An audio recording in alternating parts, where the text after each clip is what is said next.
It's a cold Friday the 13th in December 1991. 16-year-old Sarah Yarborough's parents, Laura and Tom, and her little brother Andrew, are preparing to travel to Ocean Shores, Washington for a soccer game that Andrew is participating in. They will be staying there overnight. Laura didn't want to go because it would mean that Sarah would be home alone. But Sarah teases her mom, saying she'll be fine because she had a friend staying overnight and she would be busy the next morning at a drill competition. Sarah gives one final hug and kiss to her mom, and they were off. The next day, as Tom watches Andrew compete, a police officer approaches him. Call home.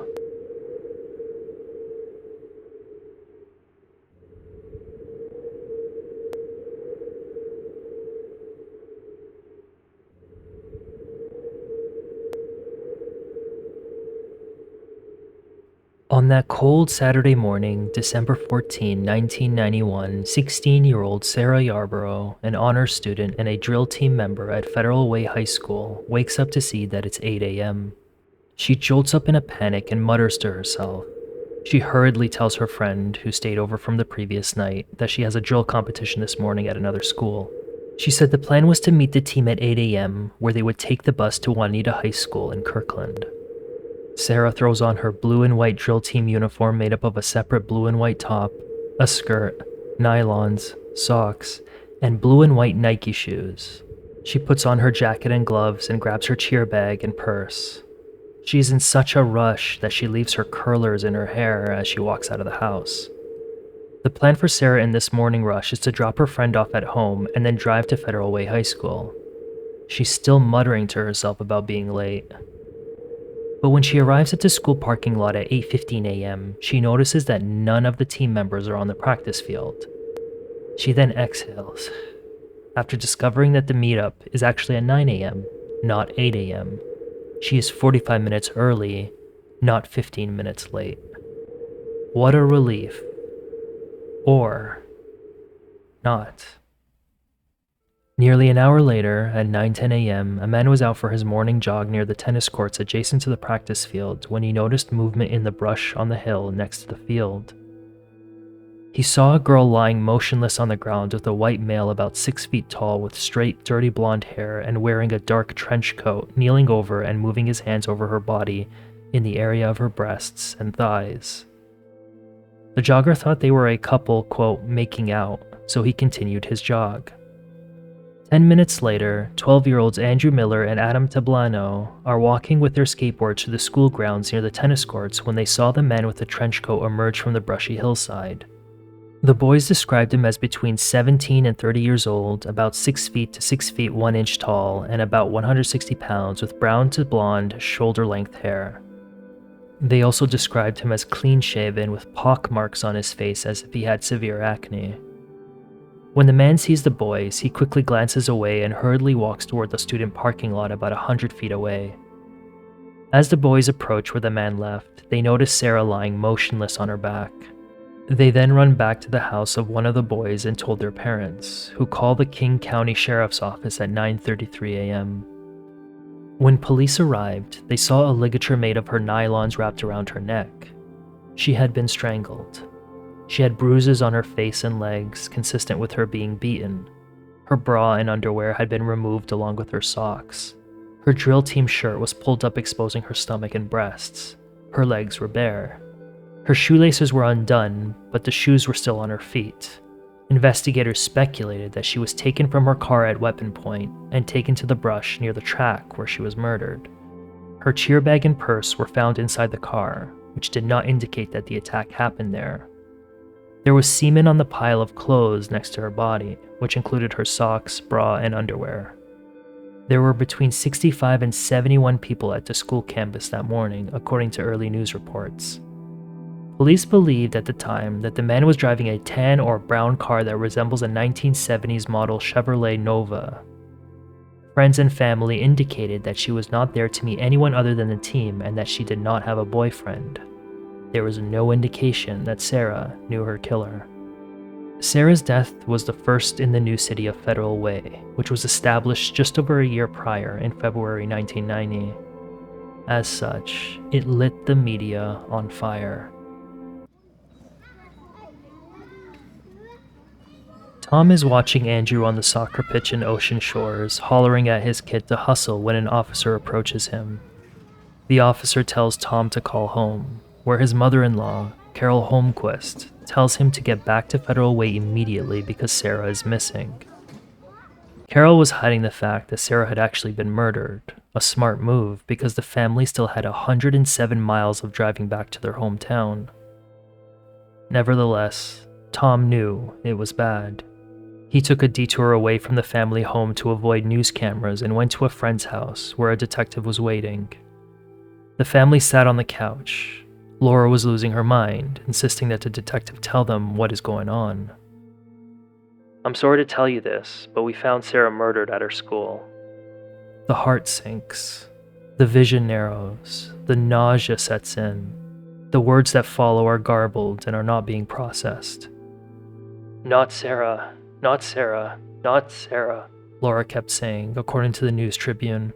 Laura would wear various things of Sarah's to hold on to any feeling or scent of her daughter, the paper reported, adding when Laura went to work that day, she felt like a ghost. The case brought a media firestorm to the Yarborough's doorstep. Cameras, news reporters followed the case and the family. Laura would get recognized at grocery stores. She also received phone calls, one expressing remorse, and one in which a mother of a missing child angrily told her that everybody cares about Sarah because she was a nice girl.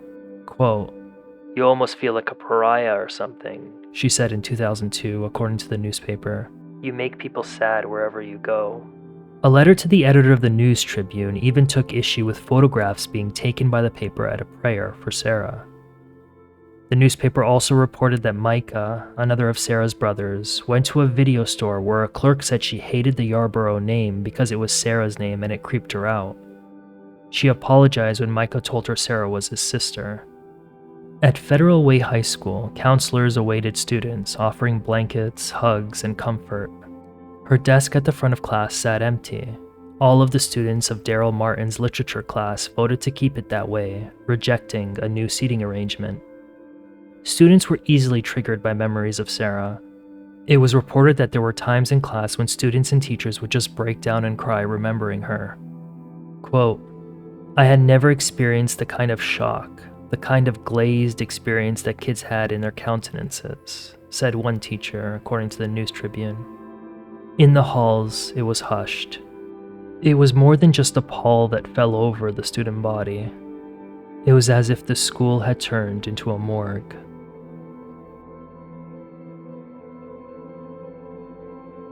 "I'm going to quickly identify myself. I have auburn hair, blue eyes, freckles in the summer, and a thin body," read Sarah's first diary entry on January 1, 1988. "I really wouldn't consider myself pretty, but I don't suppose I'm a toad either." Friends who recited that passage to media laughed through tears as they remembered the girl who some said they didn't see without a smile on her face. Born on June 12, 1975, Sarah wanted to be an engineer like her grandfather John Holmquist, who at the time was working at lumber company Weyerhaeuser. In fact, the two had built a real robot named Rocky from a kit for those who knew how to tinker with mechanics. She was the popular type, a smart, enthusiastic, friendly teenager who even took newcomers to the United States under her wing. She was a studious student who worried about pre-college aptitude tests, but was still your typical teen who screamed when she saw insects. The strawberry blonde girl loved people, traveling, dance, sports, and classical music. She was a talented artist with a taste for fine art and art museums, and was a writer who was published in the school newspaper. She was a reader who liked Jane Austen and Emily Dickinson. She sought guidance from the Bible. She especially liked one passage, quote, "Blessed are the pure of heart, for they will see God." She was a member of the Campfire Youth Development Organization. Laura recalled the next summer that she was getting a stream of invitations to colleges and universities she applied for after nailing the aptitude tests. Laura called the invitations bittersweet at the time. Sarah was the model student who was going places. The savage who killed her was on everyone's radar. In the immediate aftermath of the attack, her killer was still roaming free. which put the community on high alert. "We pray that he will be caught and brought to justice," said William Fuller, a youth group leader who works at Weyerhaeuser with Sarah's father Tom. "We must pray that he will be brought to you." The murder rocked the community. Women reported being afraid to go outside. One student who was on Sarah's drill team said when she would get home from school, she would honk her car to have her mother escort her inside. Some said they were carrying weapons and mace with them when they went out. Guard presence was increased around the school in the aftermath. The next month, in association with the FBI, the police released a personality profile of the killer. It included the possibility that he was disorganized because the crime was not well planned and he made no attempt to conceal the body, his face, or car. He likely sought refuge with someone he knows. He tried maybe to establish an alibi with people he knew. He returned the mocha-colored car to its owner or hid it. Suddenly took an interest in out-of-town friends or relatives, tried to hide any wounds suffered during the attack, and is a nuisance criminal who likely committed other crimes that were either minor or went unreported. By the 6-month mark, investigators had checked and eliminated around 100 potential suspects, with a backlog of more than 2,400 leads to investigate. They were getting leads every day, but nothing stuck. They used polygraph tests that didn't yield anything. At one point, they asked anyone who attended a basketball game at the school the night before to provide any pictures or video they took because they believed the killer was there. By the early summer of 1992, King County Police Detective Mark Orendorff had interviewed around 30 suspects named by residents, but those didn't convert to hits. Mark had been on the case full-time. Sarah's grandfather John Holmquist had taken it upon himself to gather leads he heard from friends and acquaintances and deliver them to police. Nothing hit. There were missed opportunities, according to Detective Jim Doyen, who passed away in 2004. Despite saying it's no one's fault, Jim told the News Tribune a year after Sarah's death that the boys could have split up so one could call the authorities and the other could draw attention to the killer. He also noted that the jogger who thought they were a couple did not stop to question what was going on. It turned out, though, that the jogger was from the conservative Saudi Arabia, who was not familiar with American customs.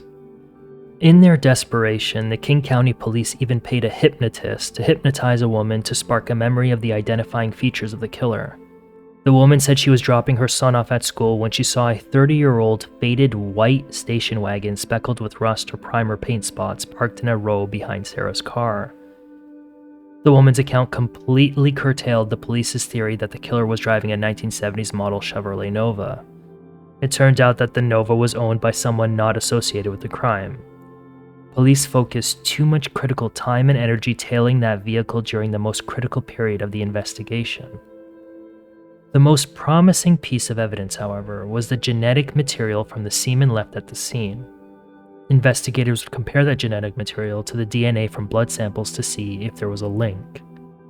By the 1-year mark, 6 men were given blood tests, but none matched the sample.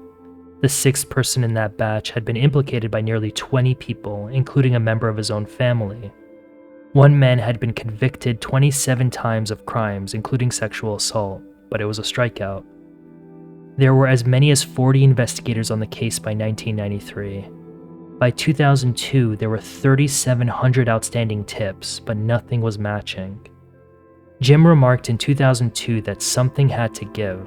Either they missed something in the early investigation files, the killer may have committed other crimes, and/or the technology improves so that they can nab him. "If I was the person who murdered Sarah Yarborough and left my DNA at the scene, I'd be sweating it," Jim told the News Tribune in 1994. "At some point, he'll be living a normal life and get a knock on the door and..." Dr. Colleen Fitzpatrick is sitting in her office in Huntington Beach, California. It's 2011, now 20 years since Sarah's murder, and the case has gone cold stiff. As she's working on some stuff, Sarah gets a call from King County Sheriff's Detective James Allen. He tells Colleen that one of the scientists from the state's crime lab who had worked on Sarah's case recommended her for further investigation. Colleen runs a company called Identifinders International, a firm now run out of Fountain Valley, California that uses forensic genetic genealogy to track people down, help people find relatives, and even solve violent crime. The firm essentially takes the DNA profile of a suspect, in this case from the semen found on Sarah, and cross-references it against publicly available DNA databases that are uploaded by genealogists. This is often done by taking the male Y chromosome DNA profile to follow the last name, which is normally the name carried through the lineage. But Colleen hadn't dedicated all her life to this type of endeavor. With a PhD in nuclear physics from Duke University, her genetic genealogy project was just a hobby, until it wasn't. She was making a second career out of it. In fact, Colleen wrote a book on the discipline in 2005. 3 years later, she used her methods to find relatives connected to Northwest Airlines Flight 4422, which crashed into the side of an Alaskan mountain and killed 30 people in 1948. She said she has also tracked down a distant cousin of Fred Noonan, the navigator for Amelia Earhart, who tried with Fred to circumnavigate the globe but disappeared without a trace in 1937. If their remains are found, she said she may be able to prove the link. Colleen had been hired by a company that works to return unclaimed property to its owner when she got a call from Jim about a life-changing opportunity. Matching relatives and finding valuables to give back to people is cool and all, but solving a 20-year-old murder case? Cha-ching. Just as Colleen was seeking to take her hobby to the next level and eventually apply for grants and funding, detectives were desperate for answers. So they met at the proverbial crossroads of life. In this case, the crossroads was called the Washington State Patrol Crime Lab in downtown Seattle. Taking the DNA found near Sarah and running its makeup through the genealogy database yielded an interesting discovery. The DNA match pointed to a person who was a descendant of Robert Fuller, who was related to 3 passengers on the Mayflower ship, a migrant boat from England that arrived in Salem, Massachusetts in the 1600s. The boat carried 102 passengers and a crew of about 25. 9 presidents were said to have been linked to those pilgrims. Searching through the tips register, detectives could not find the Fuller last name. But then, digging a little further, they landed on 68-year-old William Fuller, a father of 5 daughters. Yes, that William Fuller, the youth group leader, friend of Sarah's father Tom through their work at Weyerhaeuser, regular church attendee with the Yarborough family, and the one who led the building of a memorial for the slain teen. Naturally, detectives and media swarmed him. When confronted by detectives, he admitted that he was jogging at the track of a middle school a few blocks away from Federal Way High School at the time of Sarah's murder, but denied having anything to do with it. He provided a DNA sample that was sent right to the crime lab for testing. It wasn't an exact match. It was off by 1 allele on the part of the Y chromosome. Despite that, the genetic similarities were too much for Colleen to scrap the Fuller name. She gave another, Gregory Fuller, who had lived in Federal Way at the time of the murder but moved to Mississippi. What are the chances it isn't this guy? So King County Police poured resources into the catch. They traveled to Mississippi and staked out Gregory's trailer for days, hoping he would drop something with his DNA on it. They eventually convinced a local police officer to use a ruse to get the DNA. It wasn't an exact match, but it was even closer to the killer's DNA. They eventually went through as many Fullers as they could, but the lead just kind of hit a brick wall and died. They then shifted their attention to existing killers. Gary Ridgway, the infamous Green River Killer in Washington, who was convicted of killing 48 people, making him one of the most prolific serial killers in the country. He was ruled out when the DNA didn't match that found near Sarah. Interestingly, Detective Jim Doyon was on the task force for that case. They pointed the finger at Joel Patrick Courtney, the guy who was sentenced to prison forever in 2009 for the high-profile murder of 19-year-old Brooke Wilberger in Oregon. DNA no bueno.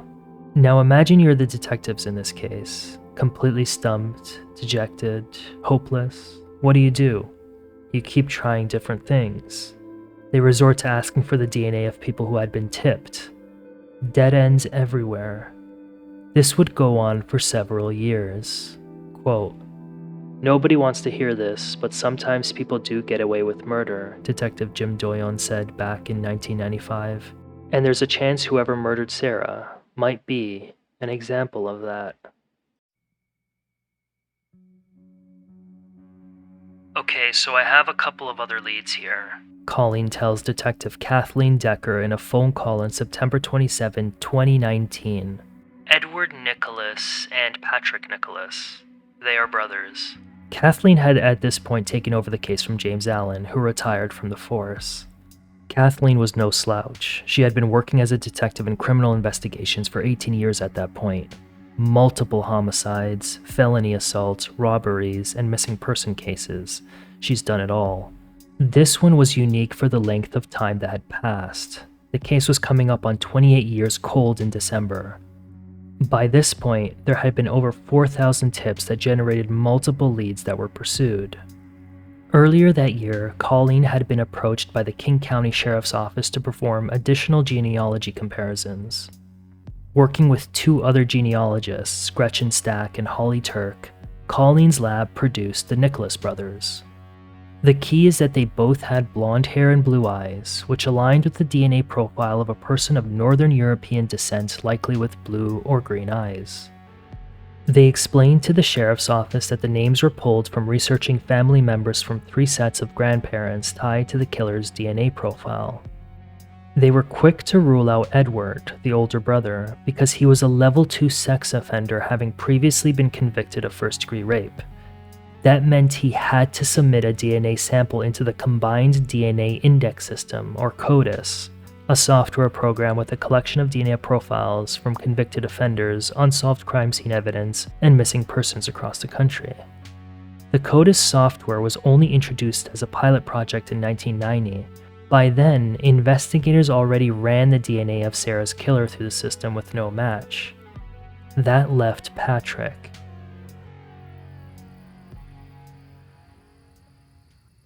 It's December 29, 1993, 2 years after Sarah's murder.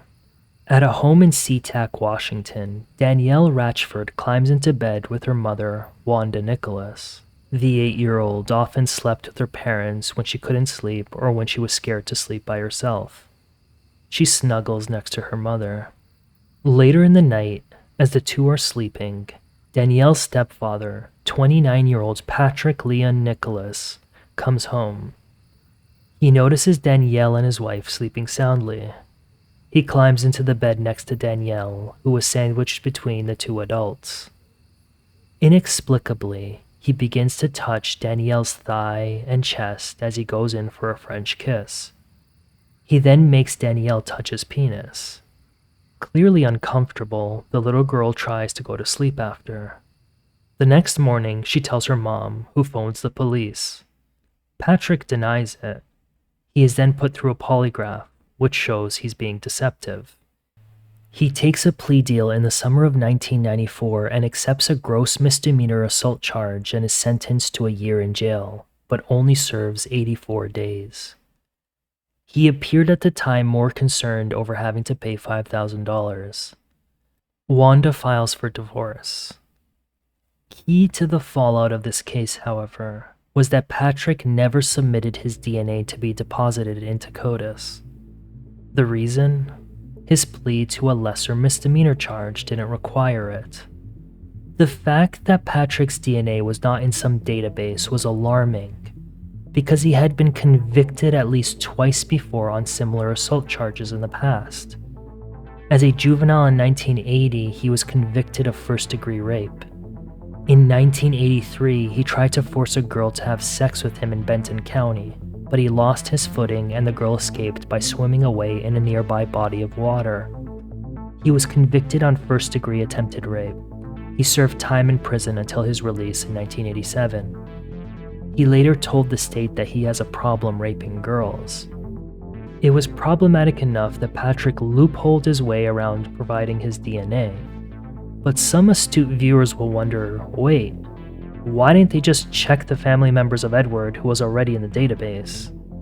Well, Washington didn't have a practice of familial searching at the time. After working through his criminal history, investigators tried to plot where he lived around the time of Sarah's murder. They found that in 1989 he had an address in Buren, Washington. But it was more likely he lived at the SeaTac address, which was only 6.4 miles from Federal Way High School. Investigators started working with DNA tech company Parabon Nanolabs, a private firm in Virginia that uses DNA phenotyping to provide a 3D sketch of a person's likely physical appearance. The lab created a sketch of what Patrick Nicholas would have looked like at the time of the attack based on his genetic markers. See any similarities? Detectives may not have had the strongest sense of hope, considering the sheer number of leads, including those from Colleen's lab, that had fizzled before them. But there was only one way to find out. Get Patrick's DNA. "Excuse me, sir," said Detective Smith, who was posing as a civilian when he asked who he thought was Patrick Nicholas for directions. The two introduced each other, the detective of course masking his real identity, and Patrick using his middle name, Leon. The man roughly met the profile they had been looking for. After getting confirmation on his identity, detectives now needed surveillance. The purpose? To get anything he put his mouth on. And boy was it easy. It turns out Patrick was a heavy smoker. I'm not a criminal, but it sounds like crimes can stress you out. Detective Sergeant Calabrese was scoping out the Lake Meridian cleaners, where he observed Patrick smoking a cigarette at the storefront. Patrick flicked the cigarette on the ground and went inside the store. It was there that Detective Spate picked it up. Sometime later, while still monitoring the store, the detective saw Patrick come out for a second cigarette, which was also flicked to the ground. They also saw him reach into his pocket for something, and when he pulled out his hand, a napkin fell out. Heck, at this point, why not have a napkin too? The items are then whisked off to the Washington State Patrol Crime Lab for DNA testing. "Hi, Kathleen. It's Jennifer from the lab. We have the results from the cigarette butts. It's a match." And just like that, on October 3, 2019, 55-year-old Patrick Leon Nicholas was placed under arrest at a sports bar in Kent, Washington, for the murder of Sarah Yarborough 27 years earlier. Further DNA testing from Sarah's fingernail clippings proved another match to Patrick. At the time of his arrest, Patrick was living in a dilapidated building on a large piece of property with few community ties, a senior deputy prosecutor said. According to the state, Nicholas admitted that in the cases for which he was convicted in the 80s, he would see a girl, get strong urges, and would force the women to have sex with him. His crimes, it was argued, were impulsive in nature.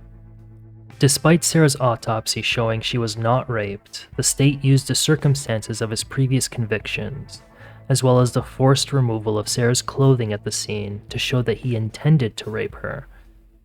Patrick's lawyers took issue with the appearance as described by the two boys who saw the killer at the time of Sarah's murder. They said the boys described a man who was clean-shaven and had pock marks, yet the lawyers contested that Patrick always had a clear complexion and always had facial hair, even around the time of Sarah's murder. Quote, "These inconsistencies were easy to ignore with the DNA evidence because what are the chances Colleen Fitzpatrick would be wrong so many times in a row?" the defense said in its trial brief, alluding to Colleen initially putting forward the leads that fizzled out. But surely, if Mr. Nicholas was the killer, there would be something else linking him to the murder. Fingerprints, proof that he had reason to be in the area, anything. But there isn't. It is just a questionable DNA and the state's hope that they will be allowed to admit Mr. Nicholas's criminal history to prove he is just the type of person who would do this, the defense said. Identifinders would admit that the initial technology at the time was primitive, but that it has improved. Despite the defense's protestations, in May 2023, the jury found Patrick Nicholas guilty of first-degree murder with sexual motivation. He was sentenced that month to 45 years and 8 months in prison. Considering his age, that's practically life.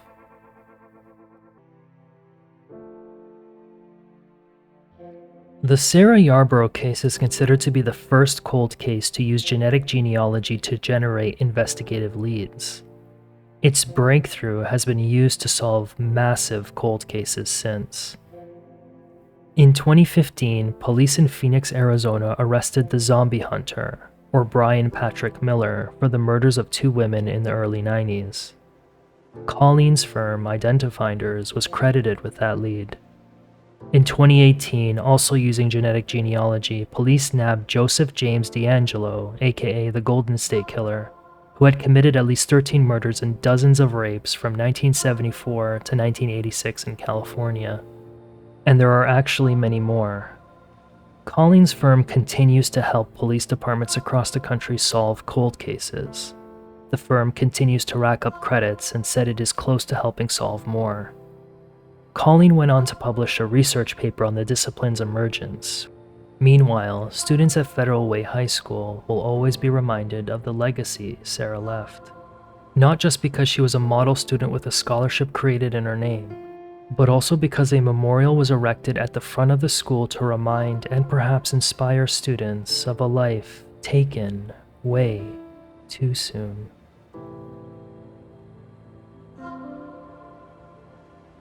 Thank you so much for taking the time out of your day to listen to me narrate this story, which was based on archived secondary and primary sources. Special shout out to the reporters as always who get this information to us first, and to you guys for engaging in the subject matter.